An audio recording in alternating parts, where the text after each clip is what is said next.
Aqui são 7h39 na Tarde FM. Vamos falar de um assunto que mexe também com muita gente. Olha, cobranças excessivas, competitividade e acúmulo de tarefas. Tudo isso aliado a um ambiente de trabalho desgastante. São condições que podem servir de gatilho para o aparecimento de um problema antigo, mas que só recentemente foi reconhecido pela Organização Mundial da Saúde como doença ocupacional. Estamos falando aqui da Síndrome de Burnout. Um levantamento da Associação Nacional de Medicina do Trabalho revela que esse distúrbio psíquico, marcado pelo estado constante de estresse e tensão provenientes da atividade laboral, acomete 30% de 100 milhões de trabalhadores Brasil afora. Sobre o assunto, a gente conversa agora com a médica do trabalho, Ana Paula Teixeira, nos dando a honra de recebê-la aqui no estúdio da Tarde FM. Seja bem-vinda. Bom dia, Ana Paula. Tudo bom? Tudo bom. Muito obrigada por essa possibilidade de falar sobre um assunto tão relevante no mundo contemporâneo, tão intenso, tão denso, tão tenso. Então, muito bom dia aos nossos ouvintes, a Jefferson Beltrão, ao Fernando Duarte, muito obrigada. Ernesto Marques, muito desculpa. Enfim, o burnout também, o estresse faz isso, né? Nos mobiliza, nos tensiona e faz com que a gente troque também os nomes. E então, eu fico pensando, Ana Paula, para quem vivencia uma experiência como essa, tem que botar o pé no freio, não é? Acho que a saída emergencial é essa, né? Ligar o botão da pausa, opa, peraí, preciso parar. Mas nem todo mundo consegue fazer isso. Exatamente. A gente vive justamente por a gente estar nesse momento tão acelerado e o mundo nos convida a essa aceleração. Às vezes a gente acha que a gente é igual a criança, né? Super-herói. Ou homem, né? Super-homem ou a Mulher Maravilha. Porque a gente está sempre nos competindo uns com os outros, em vez de estarmos colaborando. E esse é o nosso desafio. Se a gente não entender que o estresse, ele é positivo para nos levar para a vida, eu estou aqui com vocês, conversando. Apesar de eu estar sempre entrando em contato com esse conteúdo, eu preciso me preparar. Isso estresse me faz estar aqui. Mas eu preciso ter pausas. Nesse momento, eu preciso ter intervalo. Que daqui a algum tempo, o estresse também é importante para uma entrevista. O estresse é importante para eu pensar nos meus desafios, para me preparar melhor. Mas algumas pessoas, a depender da sua personalidade, ela entra num determinado nível de engajamento, de competitividade, que ela nem consegue se perceber. E aí, por exemplo, você vai no médico. Isso é muito comum. Você mostra, porque um dos efeitos do estresse crônico que caracteriza o burnout é justamente esse mecanismo do estresse crônico, nosso corpo inflama, e o que acontece? O seu colesterol, por exemplo, hoje está a 180. No ano que vem, está 220. Não, deve ser a minha alimentação. No outro ano, você já começou a ganhar um pouco de peso. E o que acontece com o seu marcador, seu colesterol? 300. Não, doutora, isso aí é estresse, mas ao mesmo tempo você começou a não dormir bem. Você começou a ficar um pouco irritado. Ao longo do tempo, o seu corpo está te dando sinais e você não para. Você não para porque você precisa dar conta do trabalho e você nunca está bom o suficiente. Você tem que fazer 300 mil cursos. E os boletos, doutora, que não deixam a gente em paz. Mas porque nós vivemos em uma sociedade cada vez mais que exige consumo. Então, não basta você ter o seu celular deste ano, com que você consegue fazer contatos, você consegue fazer todos os seus pagamentos, mas, na verdade, você vai assistir ali a televisão que diz, olha, esse novo modelo aqui já não é mais adequado. Tem um outro que tem uma imagem 2x e tem um nível de som melhor ainda, e aquilo te encanta, como se você fosse descobrir a sua felicidade na troca do celular. Agora, doutora Ana Paula, essa realidade que a gente vivencia hoje, de certa forma, nos convida, não é, para esse estresse fora de controle. Eu fico pensando aqui, foi-se o tempo em que o profissional se limitava a se dedicar àquela tarefa específica, porque era a especialidade dele. Hoje o mercado exige que o profissional seja bom na área de atuação, mas que tenha outras competências, outras habilidades. A gente cansa de ver que hoje o engenheiro não basta ser bom na engenharia, ele tem que ter capacidade de trabalho em equipe, tem que lidar com informática, enfim, outras competências que fazem com que a gente se exija cada vez mais, não é verdade? Essas novas tecnologias que nos fazem ter contato com as informações, com as notícias. A gente que é jornalista, a gente bem sabe como que somos bombardeados por informação o tempo todo. Ou seja, a realidade hoje, na minha percepção, ela não é muito favorável para aquele ambiente tranquilo, não é? Céu de brigadeiro. Qual é a fórmula para a gente ter contato com essa realidade, viver nessa realidade, sem correr o risco de sofrer um burnout aí, por exemplo? Assumir o controle da própria vida. Falou tudo, né? Eu vou dar o meu exemplo. Eu tenho um curso de medicina, tenho formação em ergonomia, em psicoterapia, em gestão, né? Uma formação em psiquiatria, atuo em várias áreas. Mas se eu não tiver autoconhecimento, se eu não tiver a todo momento, eu sou percussionista, faço aula de dança de forró. Se eu, neste mundo intenso, com múltiplas demandas, atendendo pacientes, atendendo demandas organizacionais, se eu não parar, se eu não fizer o que eu gosto, silêncio, antes de vir para cá, prática meditativa, 20 minutos. É sagrado. Por isso que a gente precisa saber dizer não para determinadas demandas. Eu preciso... A propaganda é necessária, né? A gente vive no mundo capitalista, que produz serviços, produtos, cuidados na área de saúde. Mas eu tenho lá... Novamente vamos ao aparelho, né? O aparelho celular. Eu preciso trocar o meu aparelho? É um desejo ou uma necessidade? Na medida em que eu tento buscar no externo o que me faz feliz, acabou tudo. O quanto de competitividade eu tenho na minha personalidade. As pessoas que são altamente competitivas, altamente ambiciosas, têm um risco maior de esgotamento relacionado ao trabalho. Ou seja, esse botar o pé no freio, ligar o botão da pausa, não é necessariamente sair do ambiente de trabalho, eu quero tirar férias, não. Por exemplo, reservar um tempinho do dia, seja no início da manhã, no finalzinho da noite, antes de dormir, para uma meditação, para um mergulho em si próprio. Isso está mais do que comprovado de que faz bem mesmo, né? Rotina essencial. Você tem que colocar como prioridade, porque muitas vezes a gente conhece tem algumas estruturas que se doam, fazem tudo para o outro. E aí eu pergunto, e você? Você está se colocando aonde dentro deste processo?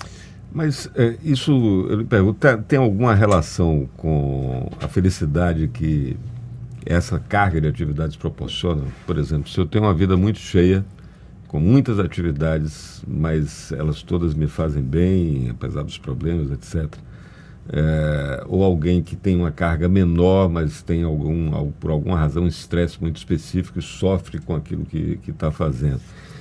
É só a sobrecarga ou é a maneira como a gente se relaciona com as atividades? Perfeito. É a forma, é o sentido que o trabalho tem na sua vida. Então, da medida que você, autoconhecimento sempre, se você conhece onde está o teu talento, você é um comunicador e você ocupa no seu ambiente de trabalho a comunicação, você vai se sentir realizado. Mas muitas pessoas estão fazendo determinadas atividades que são altamente frustrantes. Ela não está ali realizada. Aquilo ali, por si só, já é um fator desfavorável. Ou existem pessoas que são extremamente realizadoras, potentes, mas elas não são reconhecidas pelo que fazem. Um outro fator também que é muito importante, que é uma característica da personalidade, acontece um estresse, que é comum nas relações interpessoais. E ela reage de uma forma emocionalmente explosiva, mais negativa, com raiva, né, com tristeza. São pessoas que têm uma baixa resiliência. E aí que é importante, eu não estou aqui culpando, eu estou falando assim, se você é uma pessoa que tem mais esse tipo de comportamento, olha a importância de trabalhar a gestão das emoções. O que as empresas podem fazer para contribuir para que o ambiente de trabalho seja mais confortável, mais saudável, mais acolhedor, para que minimize esse tipo de risco de acúmulo de estresse, enfim? Perfeito. Primeiro que a situação do esgotamento relacionado ao trabalho, o burnout, ele não é uma questão, não é um fenômeno onde que a responsabilidade é só do indivíduo. Ele é um fenômeno relacionado ao trabalho. Então, a empresa tem um papel fundamental nisso. Ontem eu estava num evento promovido pela Associação Brasileira de Recursos Humanos, e isso é uma preocupação já dos líderes, né? Então, o fator fundamental, como é que nós estamos desenhando esse trabalho? Processo de trabalho, equipamento de trabalho, relações interpessoais. Qual é o meu estilo de liderança? Não se admite mais aquelas chamadas lideranças tóxicas, aqueles líderes que não sabem se relacionar, que não sabem promover, né, uma interlocução saudável. Isso é muito importante. Como é a jornada de trabalho? Antigamente, meu pai empresário, começava às 5 da manhã, fechava a empresa à meia-noite. Isso não se admite mais. Escalas de trabalho, a densidade, a intensidade do trabalho, comunicação. Muitas vezes a comunicação é por e-mail, é por WhatsApp, né, sem controle disso. Então, o olhar o trabalho, que nós chamamos da avaliação dos riscos psicossociais. Eu faço a prevenção. E se por acaso você, o outro colega de trabalho, poxa, isso aqui não está fluindo bem, vamos olhar de que forma a gente pode corrigir para que fique mais simples. Então, é simplificar o método de trabalho. Depois, é o que hoje a gente chama de segurança psicológica. Eu preciso me sentir confortável para falar. Assim como eu falo do colesterol e tal, poxa, eu não estou me sentindo bem. Se eu estou começando a ter sintomas do burnout, qual é o canal? De preferência, a área de saúde da empresa, para que as pessoas não cheguem à exaustão. E aí, os danos são... a prevenção dos danos é maior. E capacitação em gestão do tempo, gestão das emoções. A Organização Mundial de Saúde e a Organização Internacional do Trabalho, no ano passado, traçou uma diretriz global para que as empresas capacitem os gestores em 3 treinamentos. Identificar justamente esses riscos, onde é que a gente precisa melhorar os ambientes de trabalho. E riscos relacionados não só às questões psicoemocionais, mas também físicas. Físicas. Né? De repente eu tenho, a pessoa trabalha com uma máquina, com um equipamento, que ele é extremamente pesado, denso. Será que eu não posso melhorar isso para tornar a carga física menor? Então esse é um ponto. É um ponto. O outro ponto, gestão das emoções. Sim. E o terceiro ponto, como é que eu lido se eu tenho problemas de saúde mental, se eu tenho um transtorno de depressão, se eu tenho TDAH, e se eu também tenho um outro colega de trabalho que também está passando por um sofrimento mental, que muitas vezes a gente não sabe lidar. A gente quer ajudar o colega, mas aí, por não saber lidar com isso, ou com a síndrome de burnout. Mas isso passa pela gestão de emoções, não é? Exatamente. Então, esse tripé. Então, vamos supor que eu tenho o meu colega de trabalho está com... eu recebi o relatório, olha, ele está com burnout. O que acontece comigo se eu não me conheço? Meu Deus, eu posso ter medo, posso rejeitá-lo. Aí, olha a complicação disso. A depender, eu posso ter uma comunicação ainda mais difícil. Daqui a pouco isso pode levar a um assédio, entendeu? Porque eu não consigo lidar com alguém. Vira um problema da organização. Um problema da organização. Agora, a senhora chama atenção para a importância de capacitar o gestor para esses 3 pilares. Exatamente. Então, eu quero focar na questão da gestão de emoções. Como é que se capacita um profissional, um gestor nesse sentido? Qual é a habilidade ou conhecimento, a competência que ele tem que ter para ser um bom gestor de emoções? Primeiro, é a gente voltar à sala de aula, vivência e prática, em reconhecer as 5 emoções básicas. Medo, e muitas vezes a gente nem se dá conta que na vida e no ambiente de trabalho a gente tem medo. Alegria, que é muito comum nas celebrações. Raiva, tristeza e amor. Amor, tem algumas discussões se isso é um afeto básico ou não, mas aí quando a gente lida com as lideranças, isso aí eu estou falando de mais de 20 anos, eu não tenho raiva. Todo mundo tem. Mas imagine, eu tenho raiva? Não. Determinadas vezes a gente discute assim, a gente discute algumas metas, né? Às vezes metas difíceis. Qual é a sua reação? Vamos cumprir.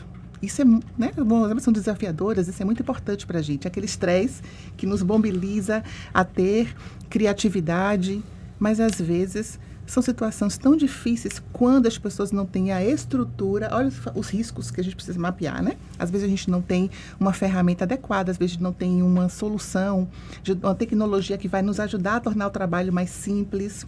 Será que isso não gera raiva na pessoa? Só que às vezes a gente não dá conta.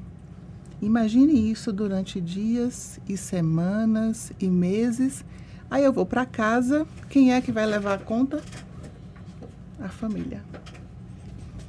Ou seja, na prática tem que estar atento a esses cuidados e, na medida do possível, possibilitar ambientes, não é, práticas que sejam mais acolhedoras, que fujam um pouco até da rotina do dia a dia. Eu percebo que muitas empresas, elas optam por reservar um espaço para descanso, um espaço para jogos, não é? Isso é muito comum nas empresas. Ou então convidam um massoterapeuta para fazer massagem, atividade de distensão, né? Isso. Relaxar os músculos, isso tudo ajuda, de certa forma. Ajuda. Né? E só voltando, porque eu preciso responder a sua pergunta de forma completa, sobre a gestão das emoções. Então, na medida em que a gente leva as pessoas a compreender essas emoções, o convite é perceba e vá trabalhar isso, porque na medida em que você compreende as suas emoções, você vai conseguir descarregar. Então, a raiva a gente consegue, por exemplo, no esporte. Eu tomo consciência disso, eu posso, por exemplo, chorar ou ir no jogo. Cada pessoa, dependendo do seu perfil, a gente consegue direcionar isso, certo? Então, agora passou essa pergunta. A gente precisa ter cuidado nas intervenções, como massagem, yoga, né, um jogo de tênis de mesa, são legais, mas elas não podem ser fake. Porque eu posso ter, eu chamo de empresas Facebook, cheio dessas iniciativas, mas o ambiente ele não está sendo corrigido nas suas causas. Eu não estou trabalhando esses conceitos, entende? Então, mas se eu coloco essas intervenções... É meio um cala-boca, né? Ó, tem uma salinha ali para você relaxar, uma redinha e tal, mas aí volta depois para a correria. Tá lá, e você está passando ali 1 hora, né? E você está morrendo de medo e você está passando um e-mail para uma pessoa, mas aí você tem que fazer cópia para 20, porque se acontecer alguma coisa, você tem, né? Está todo mundo sabendo em virtude da atenção. Você não se sente tranquilo nem seguro. Você tem um super projeto para fazer, mas você não tem a estrutura adequada e você não tem liberdade para conversar a respeito disso. Então, eu sou super a favor dessas iniciativas e, ao mesmo tempo, que a gente possa discutir sempre as melhorias dentro do ambiente organizacional, que é um processo. Doutora Ana Paula, para a gente encerrar, empresários que estejam nos ouvindo, gestores preocupados com a qualidade do ambiente de trabalho, preocupados com a qualidade dos seus colaboradores e que se veem diante desse desafio. Opa, peraí, preciso colocar em prática a gestão das emoções, preciso estar com esse olhar mais atento, saber se o meu ambiente de trabalho está adequado para o melhor dos cenários. O que ele tem que fazer? Ele tem que procurar que tipo de ajuda? É um médico do trabalho que pode dar a luz para ele? Exatamente. Um bom médico do trabalho, de preferência com essa área de intervenção, né? Com ergonomia e com saúde mental. Porque hoje, sem a compreensão de saúde mental, a gente não faz uma gestão efetiva dos riscos psicossociais, não faz gestão de emoção e não trabalha com efetivamente saúde mental no trabalho. E vamos torcer para que todo mundo fique feliz, né, no ambiente de trabalho, porque aí a gente vai produzir mais, vamos ter resultados mais positivos e vamos contagiando aí mais pessoas ao nosso redor de forma positiva.